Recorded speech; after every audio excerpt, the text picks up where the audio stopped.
ইরাকের একজন বিখ্যাত আলেম মালিক বিন দিনার একবার এক বিশাল মাহফিলে বক্তব্য দিতে দাঁড়ালেন।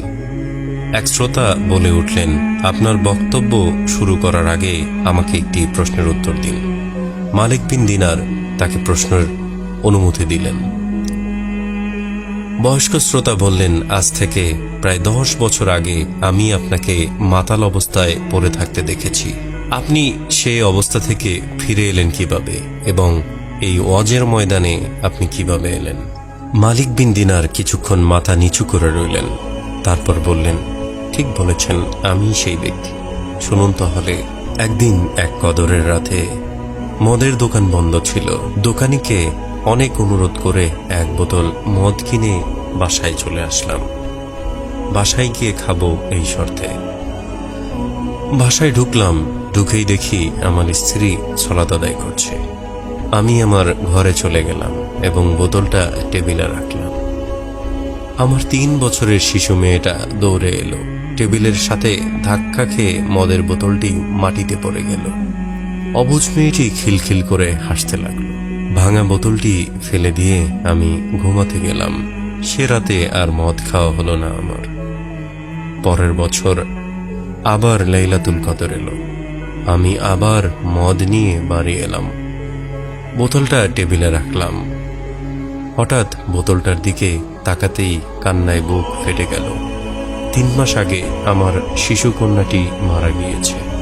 বোতলটি বাইরে ফেলে দিয়ে ঘুমিয়ে পড়লাম। স্বপ্নে দেখেছি এক বিরাট সাপ আমাকে তাড়া করছে।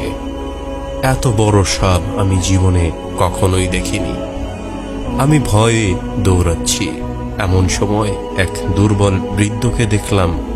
বৃদ্ধ আমাকে বলল, আমি খুব দুর্বল এবং ক্ষুধার্ত। এই সাপের সাথে আমি পারবো না। তুমি ওই পাহাড়ের ডান দিকে উঠে যাও।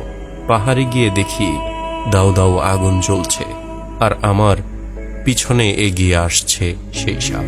বৃদ্ধের কথা মতো ডান দিকে ছুটে গেলাম।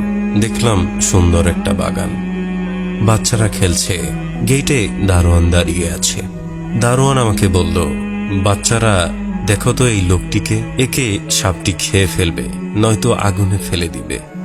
দারোয়ানের কথায় বাচ্চারা ছুটে এলো। তার মাঝে আমার মেয়েটাও ছিল। মেয়েটি আমার ডান হাত জড়িয়ে ধরে বাম হাতে থাপ্পড় দিয়ে সাপটিকে দূরে ফেলে দিল। অমনি সাপটি চলে গেল। আমি অবাক হয়ে গেলাম এবং বললাম, মা, তুমি এত ছোট আর এত বড় সাপ তোমায় ভয় পায়?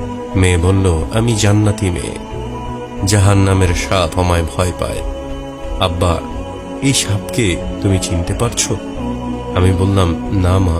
আমার মেয়ে বলল, বাবা, এ তো তোমার নফস। নফসকে তুমি এত বেশি খাবার দিয়েছ যে সে আজ এত বড় এবং এত শক্তিশালী হয়েছে। সে তোমাকে আজ জাহান্নাম পর্যন্ত তাড়িয়ে নিয়ে এসেছে। মেয়েকে বললাম, পথে এক দুর্বল বৃদ্ধ আমাকে এখানে আসার পথ বলে দিয়েছে। সে কে? মেয়ে বলল, তাকেও চিনুনি? সে তোমার আত্মা, সে তোমার রূহ। তাকে তো কোনোদিনও খেতে দাওনি তুমি। সে না খেয়ে এতই দুর্বল হয়ে পড়েছে যে কোনো রকম বেঁচে আছে। সেদিন থেকে আমি আমার রূহকে খাদ্য দিয়ে যাচ্ছি আর নফসের খাবার একেবারেই বন্ধ করে দিয়েছি। চোখ বন্ধ করলে সেই ভয়াল রূপটি দেখতে পাই আর দেখি রূহকে, কত দুর্বল, হাঁটতে পারে না। ঝরঝর করে কেঁদে ফেললেন মালিক বিন দিনার। আল্লাহ তাআলা আমাদের সকলকে বোঝার তৌফিক দান করুক। আমিন ইয়া রাব্বাল